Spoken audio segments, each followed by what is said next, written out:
কম্পিউটারে টাইপের জন্য যেমন অ্যাকুরেসি এবং টাইপিং স্পিড জরুরি, ঠিক তেমনই টাইমকে ম্যানেজমেন্ট করার জন্য শর্টকাটেরও প্রয়োজন অবশ্যম্ভাবী। শর্টকাট না জানলে কখনোই টাইম মতো টাইপ করতে পারবেন না। বেসিক্যালি যে শর্টকাটগুলো থাকে, যেমন কোনো কিছু সিলেক্ট করা, কপি করা, কাট করা, পেস্ট করা, undo, redo, open, new, save, print, এগুলো সবাই জানে। কিন্তু এর সাথেও আরও কিছু নতুন জিনিস আছে যেগুলোকে আমি মোট 7টা ভাগে ভাগ করেছি এবং সেই সবগুলোই আজ এখানে আপনাদেরকে দেখাবো। সো ভিডিওটা একটু স্কিপ না করে সম্পূর্ণটা দেখুন। এখানে আমি ওপেন করে নিচ্ছি, একটা ওয়ার্ড ডকুমেন্ট তৈরি করে রেখেছি। এরপর দেখুন এখানে শর্টকাটগুলো আপনাদেরকে দেখাচ্ছি। দেখুন 7 রকমের যে শর্টকাট ভাগ করে রেখেছি তার মধ্যে 1 নম্বরে রয়েছে জেনারেল শর্টকাট, মানে সিলেক্ট করা, কপি, কাট, পেস্ট এইসব। 2 নম্বরে রেখেছি ফাইল ম্যানেজমেন্ট, মানে এখানে কোনো ডকুমেন্টকে ওপেন করা, নিউ, সেভ, প্রিন্ট এইসব করা। নেভিগেশনের মধ্যে রেখেছি কিভাবে দুটো অ্যাপ্লিকেশনের মধ্যে একটাকে অন করবেন, একটাকে অফ করবেন বা ওপেন আর হাইড করবেন। এরপর ব্রাউজারের মধ্যে রেখেছি যে কারেন্ট ট্যাবটা আছে সেটাকে কিভাবে আপনারা ক্লোজ করবেন। 5 নম্বরে রেখেছি উইন্ডোজ ম্যানেজমেন্টের মধ্যে শো অর হাইড ডেস্কটপ, মানে ডেস্কটপকে কিভাবে হাইড করা যায় এবং শো করা যায়। আবার একই সাথে কিভাবে কম্পিউটারকে লক করা যায়, উইথিন এ সেকেন্ড কিভাবে কম্পিউটারকে লক করা যায়। আপনারা হয়তো টাইম দিয়ে রাখেন যে 5 মিনিট 10 মিনিট পর পর লক হবে, কিন্তু এখানে দেখাবো কিভাবে উইথিন এ সেকেন্ড কম্পিউটারকে লক করতে পারবেন। তারপর টেক্সট এডিটিং, এটাও প্রায় সবাইরই জানা আছে, বোল্ড, ইটালিক, আন্ডারলাইন করা। আর 7 নম্বরে রেখেছি সিস্টেম শর্টকাট, অর্থাৎ টাস্ক ম্যানেজারকে ওপেন করা এবং ফাইল এক্সপ্লোরারকেও ওপেন করা। সো আসুন শুরু করছি এবারে সহজ পদ্ধতি দিয়ে, জেনারেল শর্টকাট। আচ্ছা, সিলেক্ট করার জন্য আমরা বেসিক্যালি 4 রকমের স্টেপ জানি না। 1 নাম্বার হচ্ছে ওয়ার্ড সিলেক্ট, অর্থাৎ এই যে এখানে দেখতে পাচ্ছেন প্ল্যানিং লেখা আছে বা উপরেরটাই দেখুন ইন্ডিয়া টু আমেরিকা, এই যে ইন্ডিয়া আছে এটা হচ্ছে একটা ওয়ার্ড, এই ওয়ার্ডকে সিলেক্ট করি। তারপর হচ্ছে সেন্টেন্স সিলেক্ট, মানে এই যে ইন্ডিয়া টু আমেরিকা একটা সেন্টেন্স হয়ে গেল। এরপর প্যারাগ্রাফ সিলেক্ট, এই যে পুরোটা আছে প্ল্যানিং থেকে ইয়োর ট্রিপ পর্যন্ত, এই পুরোটাকে বলা হয় প্যারাগ্রাফ সিলেক্ট। আর হচ্ছে any amount of text select, মানে যতটা দরকার সেই রকম সিলেক্ট করতে পারি। সো এগুলো হচ্ছে সিম্পল সিলেক্ট। আর এরপর যে পুরোটাকে যদি সিলেক্ট করা হয় তাহলে আমরা কিভাবে করি, যে এইখান থেকে সিলেক্ট করে যাচ্ছি, যেটাকে এনি অ্যামাউন্ট অফ সিলেক্ট বললাম, এরপর পুরোটা নিয়ে চলে যাচ্ছি, এভাবেই সিলেক্ট হয়ে যাচ্ছে। সো বেসিক্যালি আমরা এভাবেই সিলেক্ট করি। কিন্তু যদি বলি শর্টকাটের মধ্যে এটাকে সিলেক্ট করব, তাহলে কিভাবে করব না, সিটিআরএল সুইচ আপনারা সবাই জানেন, কিবোর্ডের মধ্যে যে সিটিআরএল থাকে, সেই সিটিআরএল সুইচটা টিপে রেখে এ টিপতে হবে, অর্থাৎ CTRL plus A to select all the text. So দেখুন সিটিআরএল প্লাস এ, অটোমেটিক্যালি দেখুন পুরোটা সিলেক্ট হয়ে গেল। আরেকবার দেখাচ্ছি, ডিসিলেক্ট করে নিই আগে। এই দেখুন সিম্পল আছে তো, সিটিআরএল প্লাস এ, এই দেখুন পুরোটাই সিলেক্ট হয়ে গেছে। এটা হচ্ছে সিলেক্ট অল করার জন্য, যতটা টেক্সট আছে পুরোটাই উইথিন এ সেকেন্ড সিলেক্ট হয়ে যাবে। যদিও এটা আপনারা সবাই জানেন, তাও দেখিয়ে দিচ্ছি প্রথম থেকে, যেহেতু পুরো শর্টকাট প্রসেসটা এখানে কভার করছি তাই পুরোটাই দেখাচ্ছি। আচ্ছা, এরপর দেখুন কপি করা কিভাবে আমরা জানি, যেমন এই প্যারাগ্রাফটাকে কপি করছি, এখানে দেখুন এই যে ক্লিপবোর্ডের আন্ডারে কপি লেখা আছে দেখতে পাচ্ছেন, এই কপিতে ক্লিক করলেই এটা কপি হয়ে যাবে। সো এইভাবে কপি করা যায়। আর কপি হয়েছে না হয়নি কিভাবে বুঝবো, তার জন্য পেস্ট করতে হবে। পেস্ট না করলে তো বুঝতে পারবো না যে কপি হয়েছে না হয়নি। তাই এটা দেখার জন্য এই যে এইখানে কারসারটা রাখছি, এখানে পেস্ট করছি। এইখানে দেখুন যেখানে কপি করলেন তার বাম পাশেই পেস্ট লেখা আছে, এখানে ক্লিক করছি, এই দেখুন পেস্ট হয়ে গেল। বোঝা গেছে?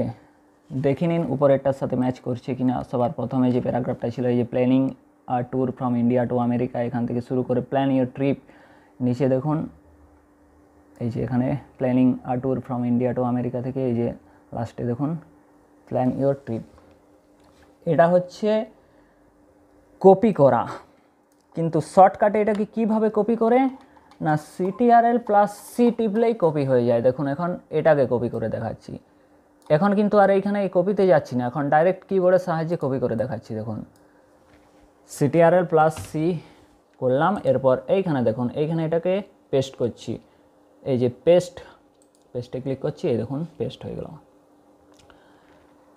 আর এরপর যেটা আছে সেটা হচ্ছে কাট অর্থাৎ সেটাকে মুছে দেওয়া। কিভাবে করব দেখুন এখানে এই যে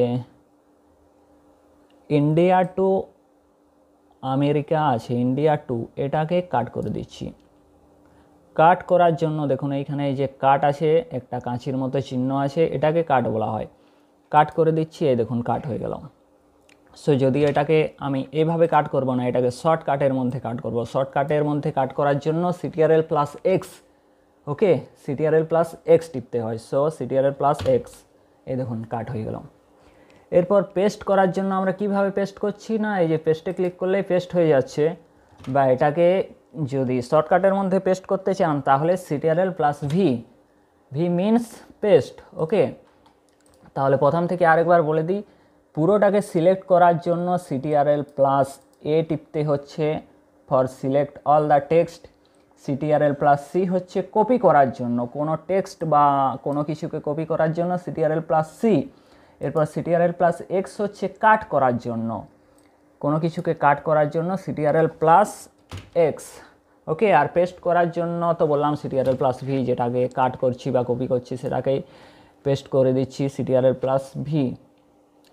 এরপর আন্ডু আর রিডুতে যাচ্ছি, তার আগে কপি আর কাটের মধ্যে পার্থক্যটা বলে দিই।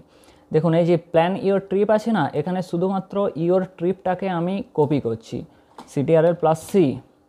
এরপর এখানে একটু স্পেস দিয়ে CTRL+V করে পেস্ট করে দিচ্ছি। সো এটা হলো কপি অ্যান্ড পেস্ট, অর্থাৎ যে টেক্সটটাকে কপি করব সেটা যেখান থেকে কপি করব সেখানেও থাকবে এবং যেখানে পেস্ট করব সেখানেও থাকবে। কিন্তু কাট অ্যান্ড পেস্টের মধ্যে পার্থক্যটা হচ্ছে যে টেক্সটটাকে কাট করতে চাইছি সেটা সেখান থেকে কাট হয়ে যাবে, মানে মুছে যাবে। এরপর CTRL+V এই নিচে দিচ্ছি, দেখুন CTRL+V, অর্থাৎ এখানে পেস্ট হয়ে গেল। তার মানে কপি পেস্ট হচ্ছে যেটাকে কপি করব সেটাও থাকবে, প্লাস আর একটা জায়গাতে পেস্ট হবে। আর কাট পেস্ট হচ্ছে যেটাকে কাট করব সেটা সেখান থেকে মুছে যাবে, সেখানে আর থাকবে না, অন্য জায়গাতে পেস্ট হবে। সো এটাই হচ্ছে কাট অ্যান্ড পেস্ট। আচ্ছা, এরপর আন্ডু আর রিডুতে যাচ্ছি। আন্ডু অর্থাৎ আনডুইং চেঞ্জেস আর রিডু অর্থাৎ রিডুইং চেঞ্জেস। ধরুন এই যে India to America full plan আছে, এটাকে আমি রেড কালার করে দিচ্ছি। এই যে ফন্ট কালার আছে এখান থেকে রেড কালার করে দিচ্ছি। আচ্ছা, এটাকে যদি আমি আন্ডু করতে যাই, আন্ডু অর্থাৎ আনডুইং চেঞ্জেস বা আগের অবস্থাতে ফিরে যাওয়া, তাহলে কিভাবে করব না, আন্ডু করা এই যে উপরে দেখতে পাচ্ছেন এখানে শর্টকাট নয়, এখানে যে অপশানগুলো আছে এটা হচ্ছে আন্ডুর অপশান আর এটা হচ্ছে রিডুর অপশান। সো আন্ডু করে দেওয়া মানে আগের অবস্থাতে ফিরে চলে যাবে, এই দেখুন। আবার রিডু করা মানে যেটা করেছিলাম সেই জায়গাতেই আবার চলে যাবে পুনরায়, এই দেখুন আবার রেড হয়ে গেল। সো এটা শর্টকাট হচ্ছে CTRL+Z for undo and CTRL+Y for redo. দেখুন এটাকে একবার আন্ডু করে দেখাচ্ছি, CTRL+Z আন্ডু, এই দেখুন অটোমেটিক্যালি ব্ল্যাক কালার মানে আগের অবস্থাতে চলে গেল। এরপর আবার যদি আমি রেড কালারে নিয়ে যেতে চাই, মানে যেখানে পরবর্তীতে চেঞ্জ করেছিলাম সেই চেঞ্জে নিয়ে যেতে চাই, তখন CTRL+Y ফর রিডু বা রিডুইং চেঞ্জেস। সো আই হোপ বুঝতে পেরেছেন জেনারেল শর্টকাটগুলো। এটাকে আবার আমি ব্ল্যাক করে দিচ্ছি, এখান থেকে ব্ল্যাক করে দিচ্ছি অটোমেটিক। আচ্ছা, এটা গেল পার্ট 1 জেনারেল শর্টকাট। এবারে 2 নম্বরে আলোচনা করব ফাইল ম্যানেজমেন্টের শর্টকাট বিষয় সম্বন্ধে। ফাইল ম্যানেজমেন্ট মানে কি না, এই যে ফাইল ম্যানেজারের মধ্যে দেখুন নিউ আছে, ওপেন আছে, সেভ আছে, প্রিন্ট, সেভ অ্যাজ আছে, প্রিন্ট আছে, এইগুলোকে ফাইল ম্যানেজমেন্টের মধ্যে রেখেছি এই শর্টকাটগুলোকে। নিউ অর্থাৎ আপনারা জানেন যে একটা নতুন ডকুমেন্ট ওপেন করার জন্য নিউ করতে হয়। এই যে ব্ল্যাঙ্ক ডকুমেন্ট এখানে ক্রিয়েট করছি, এই যে ওপেন হয়ে গেল। আবার যদি ওপেন করতে চাই অর্থাৎ কোনো একটা ডকুমেন্টকে যদি ওপেন করতে চাই তাহলে এই যে ওপেন আছে, এখান থেকে ধরুন ডেস্কটপে চলে যায়, যদিও একটাই আচ্ছা এটাকেই দেখাচ্ছি, যদি আর কোনো কিছু করা নেই। সো এই দেখুন এটা হচ্ছে ওপেন হয়ে গেল। আর হচ্ছে এস মানে সেভ করা। হয়তো এটা আপনি টাইপ করলেন কোনো একটা ডকুমেন্ট, এরপর সেটাকে কিভাবে সেভ করবেন না এইখানে দেখুন এই যে সেভ অ্যাজ আছে আর সেভ আছে, এই দুটোর মধ্যেই করা যায়। যদি ফার্স্ট টাইম ক্রিয়েট করেন তাহলে অবশ্যই সেভ অ্যাজ থেকে করবেন, আর যদি সেটাকেই মডিফাই করেন পরবর্তীকালে তখন সেভ করলেই হবে, তখন আর সেভ অ্যাজ করার দরকার নেই। সেভ অ্যাজ করলে নতুন একটা ফাইলে সেভ হবে, আর যদি সেভ করেন তাহলে সেই পুরনো ফাইলটার মধ্যেই রিপ্লেস হয়ে সেভ হবে। এটাই হচ্ছে সেভ অ্যাজ আর সেভের মধ্যে পার্থক্য। আর একটা কী রয়েছে যে প্রিন্ট রয়েছে। প্রিন্ট কোথায় আছে না এখানেই আছে, এই দেখুন নিচে প্রিন্ট আছে। প্রিন্ট আপনারা সবাই জানেন কিভাবে প্রিন্ট করতে হয়। সো এই চারটাকে এখন শর্টকাটের মধ্যে দেখাবো। দেখুন নতুন ফাইল ওপেন করার জন্য, নতুন ফাইল বা ডকুমেন্ট ওপেন করার জন্য এই যে নিউ আছে না, এটাকে CTRL+N করলেই নতুন একটা ফাইল বা ট্যাব ওপেন হয়ে যাবে। আচ্ছা, এরপর ওপেন মানে কোনো একটা ধরুন ডকুমেন্ট আপনার তৈরি করা আছে, সেটাকে আপনি ওপেন করতে চাইছেন, তাহলে CTRL+O অবভিয়াসলি যেটা আপনার দরকার সেটাকে ক্লিক করবেন, ওপেন হয়ে যাবে। আচ্ছা, এরপর হচ্ছে সেভ কিভাবে করবেন না, ওই যে প্রথমেই বললাম যে সেভের দুটো অপশান আছে, সেভ এজ আর সেভ। তো আমি এখন আপনাদেরকে সেভ এজ থেকে একটা করে দেখাচ্ছি। সিম্পল একটা জাস্ট কিছু একটা টাইপ করলাম, এটাকে সেভ করে দেখাচ্ছি। আচ্ছা, সেভ করার জন্য এই যে এখান থেকে দেখতে পাচ্ছেন সেভ এজ বা সেভ, তো দুটোরই শর্টকাট একই, CTRL+S ক্লিক করছি। এই দেখুন সেভের অপশান চলে আসছে, তারপর এখানে যে নামে সেভ করতে চান সেই ফাইল নেমটা দিয়ে করে সেভে ক্লিক করলে সেভ হয়ে যাবে। আচ্ছা, এরপর হচ্ছে প্রিন্ট কিভাবে করবেন না, প্রিন্ট করার স্টেপ তো বললামই, এখান থেকে গিয়ে প্রিন্টে ক্লিক করতে হবে। সেটা যদি শর্টকাটের মধ্যে করতে চান তাহলে CTRL+P-তে ক্লিক করবেন, প্রিন্টের একটা উইন্ডো চলে আসবে, ওখান থেকে প্রিন্ট করতে পারবেন। এরপর 3 নম্বরে চলে যাচ্ছি নেভিগেশনে। নেভিগেশন বলতে কি বোঝায় না, নেভিগেশন হচ্ছে এক বা একাধিক, একটা নয় মিনিমাম দুটো লাগবেই। সো 2 বা তার বেশি কোনো যদি ট্যাব ওপেন করা থাকে তার মধ্যে কিভাবে যাওয়া যায় সেটার জন্য, এটার জন্য আপনাদেরকে ক্লিক করতে হবে Alt+Tab। Alt+Tab হচ্ছে switch between open applications. Okay, so let's check it. Alt+Tab, এই দেখুন পাওয়ার পয়েন্টের একটা প্রেজেন্টেশন খোলা ছিল, এটার মধ্যেই চলে এলো। আরও একবার প্রেস করছি Alt+Tab, মাইক্রোসফট ওয়ার্ডে চলে গেল। Alt+Tab power point, Alt+Tab Microsoft word, এই দুটোই আমার খোলা ছিল, যদি অন্য থাকতো তাহলে অন্য বাজতো।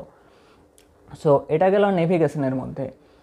এরপর ব্রাউজার শর্টকাটের মধ্যে রেখেছি। ব্রাউজার শর্টকাট হচ্ছে যে কারেন্ট যে ট্যাবটা রয়েছে সেটাকে ক্লোজ করা। এই যে এটা তো একটা ট্যাব, এই যে ইন্ডিয়া টু আমেরিকা যেটা আছে এটা হচ্ছে একটা ট্যাব, এটাকে ক্লোজ করতে চাই। ক্লোজ করার জন্য কিভাবে করতে হবে না, তার শর্টকাট হচ্ছে CTRL+W two close current tab. CTRL+W, দেখুন CTRL+W, এই দেখুন। Do you want to save the changes to India to America, অর্থাৎ ইন্ডিয়া টু আমেরিকাকে এই যে লাস্টের সময় যে এডিট করা হলো না, কালার দেওয়া হলো বা কপি পেস্ট করা হলো, সেগুলো জানতে চাইছি যে এটা কি চেঞ্জ করতে চাইছেন। সো এটা আমি নো করে দিচ্ছি, কারণ চেঞ্জ করতে চাইছি না, কারণ যেহেতু এটাকে ব্রাউজারের শর্টকাট দেখাতে চাইছি যে কিভাবে ক্লোজ করা হয় কারেন্ট ট্যাবটাকে, তাই এটাকে নো করে দিচ্ছি। আবার যদি এটাকে নো, ওই নো এর অপশানটা আসবে না যদি কোনো রকম এখানে কাজ করা না হয়, যেমন এমনি সিম্পল আছে। এখন দেখুন করে দেখাচ্ছি যে CTRL+W, এই দেখুন অটোমেটিক্যালি ট্যাবটা ক্লোজ হয়ে গেল। আচ্ছা, এরপর 5 নম্বরে আসছি উইন্ডোজ ম্যানেজমেন্ট। উইন্ডোজ ম্যানেজমেন্ট বলতে কি বোঝায় না, একটা হচ্ছে শোর হাইড ডেস্কটপ আর একটা হচ্ছে লক দ্য কম্পিউটার। এই 5 নম্বরে যেটা দেখাচ্ছি এটা কিন্তু সহজে কোথাও খুঁজে পাবেন না, কোথাও এটা শেখাবে না, খুবই একটা সিক্রেট জিনিস উইন্ডোজ ম্যানেজমেন্ট।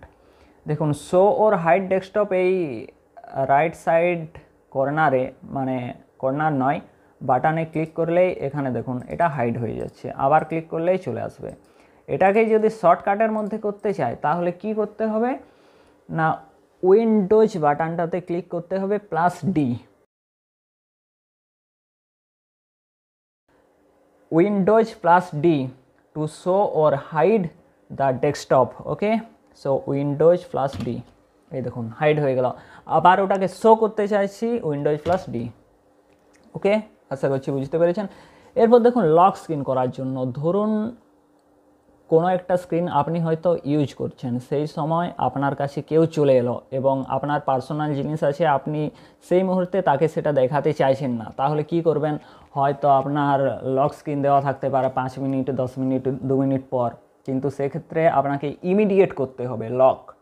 সো ইমিডিয়েট করার জন্য আপনাকে Windows button +L, Windows +L দেখুন প্রেস করছি, Windows +L, automatically within a second lock হয়ে যাবে।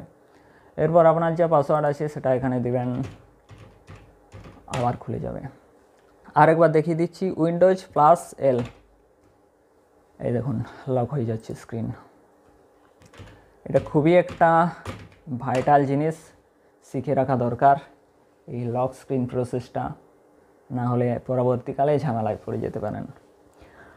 আচ্ছা, এরপর 6 নম্বরে রেখেছি টেক্সট এডিটিং, যেটা কিছুক্ষণ আগেই করে দেখালাম যে বোল্ড আছে, বোল্ড, ইটালিক, আন্ডারলাইন যদি করতে চাই, যেমন এটাকেই দেখাচ্ছি বোল্ড করে সিলেক্ট আগে করছি, তারপরে এই যে এখানে বি আছে না, বি ফর বোল্ড, এই দেখুন বোল্ড হয়ে গেছে, I for italic and U for underline. এটাকেই যদি কিবোর্ডের মধ্যে শর্টকাটে করতে চাই তাহলে কি করতে হবে না, যতটা করার দরকার সেটাকে সিলেক্ট করে নিচ্ছি, তারপর CTRL+B ফর বোল্ড, এই দেখুন বোল্ড হয়ে গেল।